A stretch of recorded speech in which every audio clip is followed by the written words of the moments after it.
I didn't even know was in this junkyard until we showed up. This is a 1970 black on black LS6.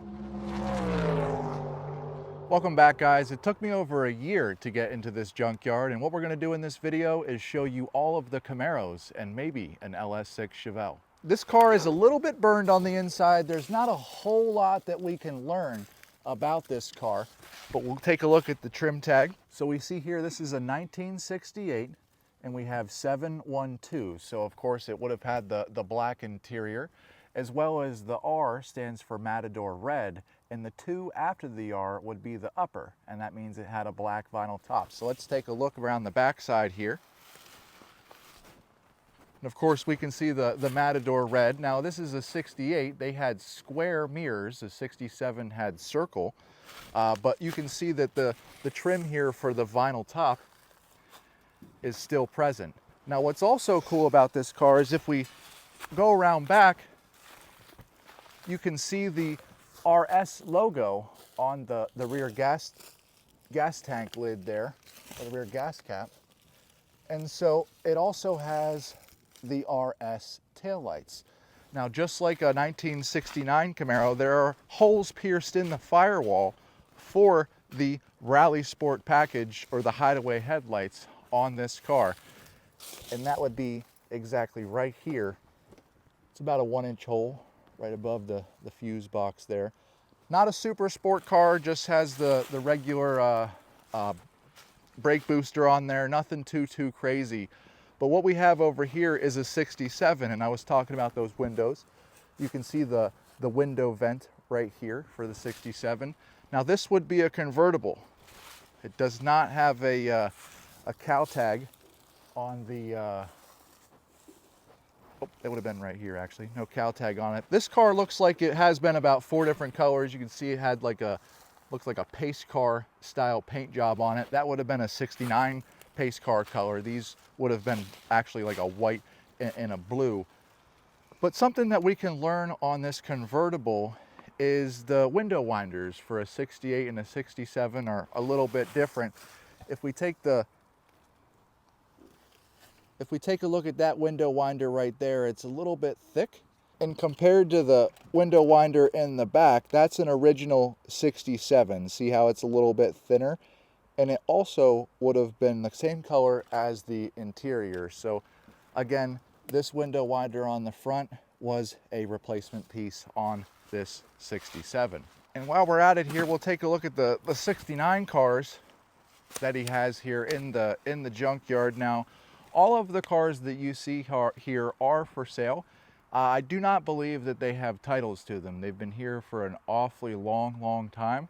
The only car that's not for sale is the Chevelle, and we'll get to that here in just a moment. But I wanted to talk about this 1969 Camaro. Looks like it was done in Fathom Green, and it was a convertible at one time. And we'll come over here and take a look at the cow tag and see what we can learn from that. So we do see that it says 721, so that would just be the regular standard green interior, kind of like the just regular black seats, but just green. We also see 57 for the Fathom Green, and then we have A, and A would have been a white top. In this case, it is a convertible, but it would have had a white top as the convertible. It is a pre-X Norwood car, so we don't know whether it was a super sport or not. I know that it's not because we actually have an RS piece right here, and if we look right above the fuse box, we still have the grommet still in place with the vacuum hoses for the RS, just like on the 67. Different than a 67 Camaro though is the windshield wiper motor, and this one does have the little grommets right here for the actual fuse for the RS headlights. But what's also cool about this car is it still has the RS on the back.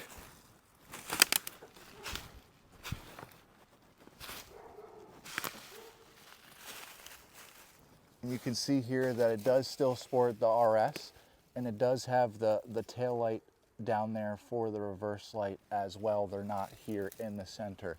Just some basic Camaro decoding stuff, but what I find is very cool about this car is we got get past the tree in the front seat here is it does have its original RS headlight covers. Pretty cool stuff in the junkyard. He also has another convertible over here. Something convertibles, you just don't find them. Two, they don't last very long. As you can see, this car is kind of broken in half, and that's because the pine needles, the leaves, the trees, everything just kind of goes right in here and just kind of rots the whole bottom out. I've only ever personally owned 2 convertibles in my entire life, and they were the most rough Camaros I ever owned. But one thing you have to know though is that the back seats on a convertible are actually more narrow than a regular coupe car. The car that's behind us over here, and this is a 1969 Camaro X55, which would have been a small block super sport car. Now, not only that, but this car also is painted in code 67 or burgundy, which is an extremely, extremely rare color. We take a look at the tag right here. You can see that it is a 69, it has 711 for the black standard interior, code 67 for the burgundy. This is a convertible and it has B, so it would have had a black convertible top, and it also has X55 here for the Super Sport designation. The car is broken in half. It's pretty difficult to tell what it is, but it did come with the Muncie, and that would be right for an X55, and that's this hole right here. This is the Speedo cable for the Muncie transmission, and if it didn't have a Muncie, this hole would not have been cut out. It also has the disc brake booster on it here for the disc brakes on the front. We can show you that. This car has been painted a couple times, and I'll show you here that the fender right here with it is green. Now, if this was an original 67 lower car and an original 67 upper car, it actually would have a red hockey stripe, just like this one does right here. And you can see here that it also does have the cracked Super Sport right there on the steering wheel. I was trying to see if there's anything else on this car that we could learn from it, but not really. Not a whole lot going on left. Here's the convertible side of it. We can tell that it had a different top put on because this one is white. That would be incorrect according to the tag. The car behind us here is also a 1969 Camaro, and this one's kind of cool. It has the optional rear antenna on it. Not something that you see every single day. I believe it is locked. We can't get in the car, but if you can peek back there, you can see that this one did come with ivory houndstooth interior, and we'll take a look at that on the cow tag here. Doesn't look like this one. Nope, just the regular plain Jane eyes on it, so it doesn't have the RS front end here. But if we take a look at the cow tag, we can see that it does say 729 there on the left-hand side for the ivory houndstooth. Pretty rare, different interior. You don't see that very often. It also has the 7171 upper and lower, so it was a Le Mans blue top and a Le Mans blue bottom with that ivory interior. Sounds pretty good. And of course it has the X11 on it, which means that it just had the style group and just had the brighter trim on it. Basically, as we walk by here, this piece right here, as well as the gills would have been on the side too. I know it doesn't look like much right now, but this would have been a really, really, really nice car to have in the day. This is of course the 68. We know that by again, the window right here. Don't think that I'm gonna be able to get under the hood of this car, but what's pretty cool is it does have the front bumper guards on it there. And we'll see what else we can kind of figure out on the back here. Does it open? Yeah, it does open. Cool. So we can take a look at it has just the regular standard steering wheel on it. Nothing too crazy. And I'll take you a walk around back. It does have the rear bumper guards on there. But what else can I show you on this car?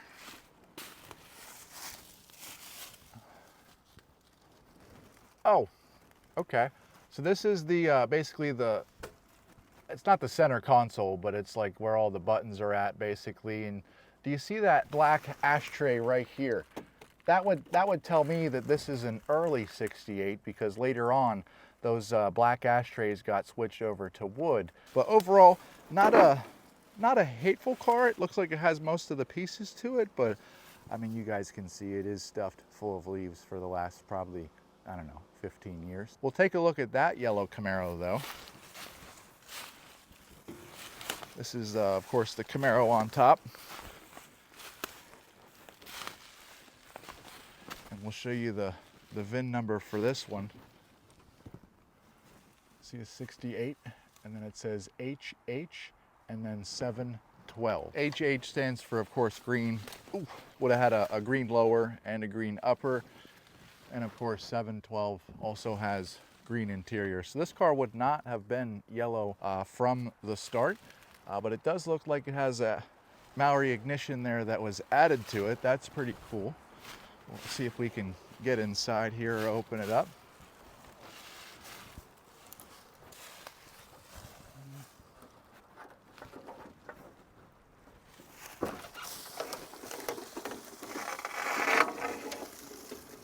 Look at that. If you ever want to know what leaves look like rotting inside of a Camaro, there's about 4 inches or 3 inches of leaves on the bottom of this car. But what's really cool is that original rosewood steering wheel. I'd like to have that, even though it's still cracked. I think that's pretty cool. Other than that, nothing too crazy on the inside here. We'll go ahead and shut this back up. We'll walk around the back side here. Whoop. Now, of course, just like in 69, a big block car would have had the blacked out tail pan. We know that this is not a big block car. And they also would have had stripes. And if you look very close, you can see the original green underneath the yellow and the black on this car. This is also a cross member for a 69 Camaro. And yeah, it's a small block cross member, of course. It has the hole cut out like this. The hole's a little bit different for a big block, and these actual holes for the bolts are offset to 1 inch to the passenger side for a big block car. But all the cross members on Camaros look just like that. I almost forgot for a second that it's actually sitting on top of another Camaro, and it's blue down there. We'll take a look at the tag on that and see what we can find. Get you a shot down here of this tag.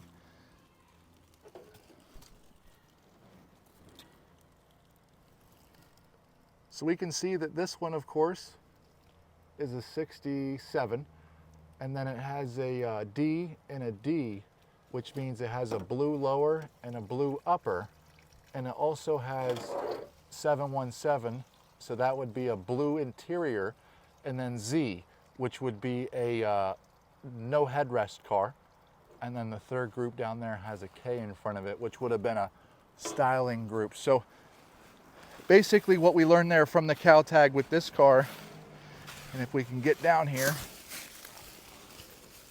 is that of course it was a blue Camaro. We can see the blue.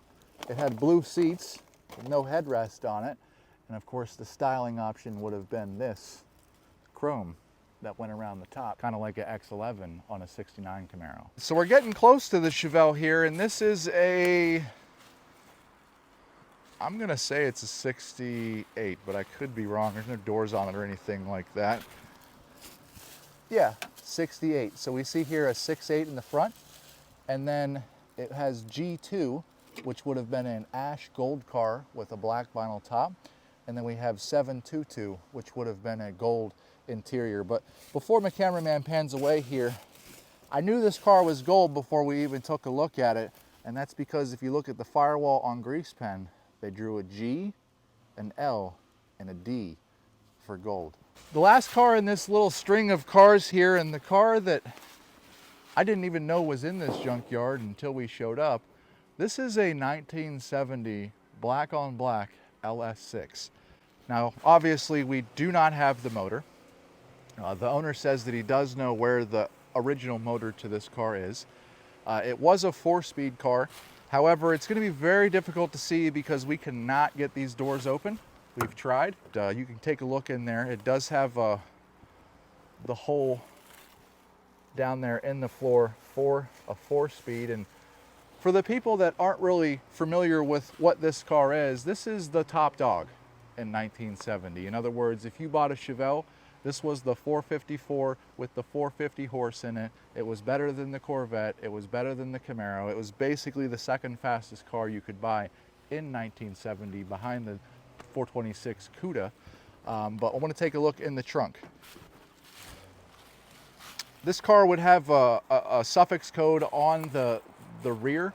It would say CRV if it was a posi traction car, and it would say CRU if it was a non-posi traction car. We can't actually get underneath of there to take a look at the posi unit or the numbers on the rear end.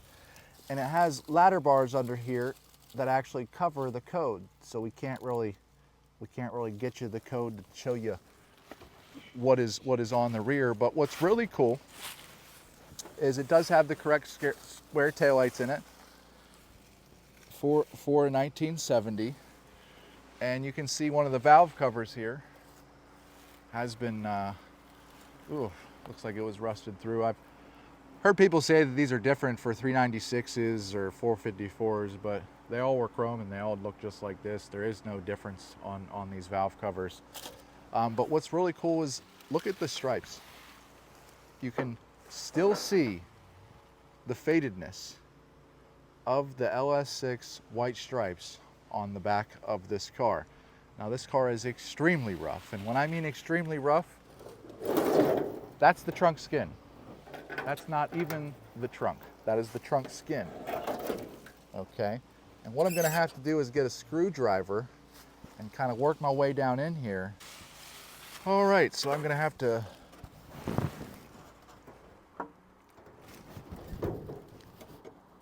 I'm gonna have holes in this shirt whenever we leave.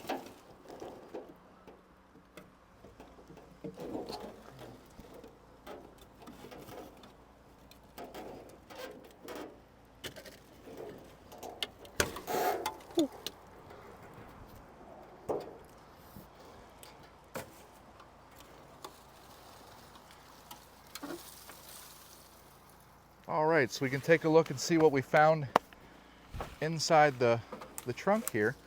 This looks like the original air cleaner or intake, I guess.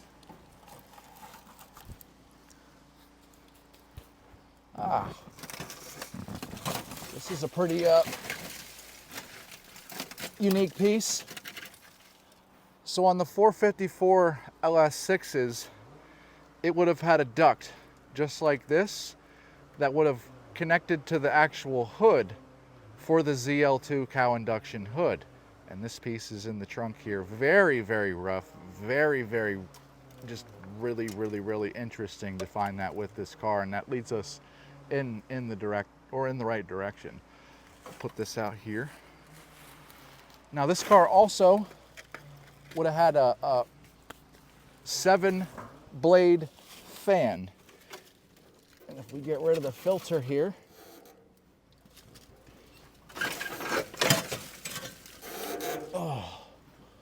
we can see that this has a fan 1, 2, 3, 4, 5, 6, 7. So it does have the 7-blade fan in here. Also have another big block valve cover. Now, the Chevelle Super Sports, we're doing good because, for one, that's a Super Sport wheel. I can tell by just looking at it the way the wheel is. Looks like a Magnum 500 for a Mopar or a Mustang. And it would have had the Super Sport caps on there. But this wheel should be 14 inches for a LS6. And if you look right there on the actual tire itself, you can see that it does say 14. So everything that we found here in the trunk does appear to be correct. Don't know if we're going to be able to tell if it's a 12-bolt car. Give me 1 second.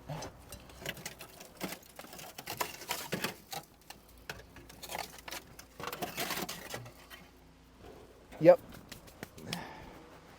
So it is a real 12 bolt back there. Should be the CRV code, and the reason I'm saying that is because that's the sticker right there for the posi traction, so it wouldn't have the CRU code in the back. Now let's go to the front of this car and see what else we could find. So to start things off, of course, super sport cars had disc brakes on them, and those are disc brake spindles right there. Now we also have the disc brake master booster right here, or the brake booster, and the LS6 would have had the beefier basically steering, and this rod right here, compared to my knowledge of just small block cars, it's a lot thicker than your just regular non-super sport car. But what also confirms this to be a LS6 is this is the front sway bar. Okay, so this sway bar on a non-super sport car or regular car is about like that. And check out how beefy that sway bar is on the front. Now, if that doesn't confirm for you that it is an LS6,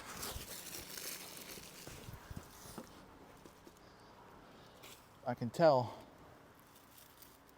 by those motor mounts right there. Those are big block motor mounts.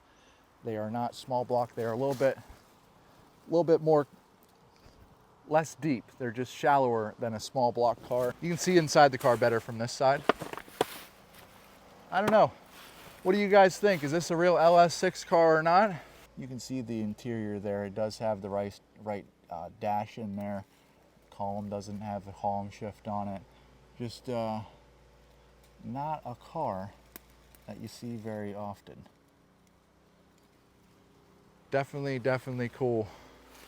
Black on black, 4-speed LS6. They didn't make that many of these cars in 1970, and this one is the top dog. I want to thank you guys for watching the whole video and going through the junkyard with me. Again, my name is Parker with Backyard Barn Finds. These cars are for sale, all of them but the LS6 Chevelle. The owner's name is Paul. They are located in Hazleton, Pennsylvania. There's his phone number right there. If you guys like this video, please give us a like or subscribe or comment. It does help the video out very much. And again, have a great day.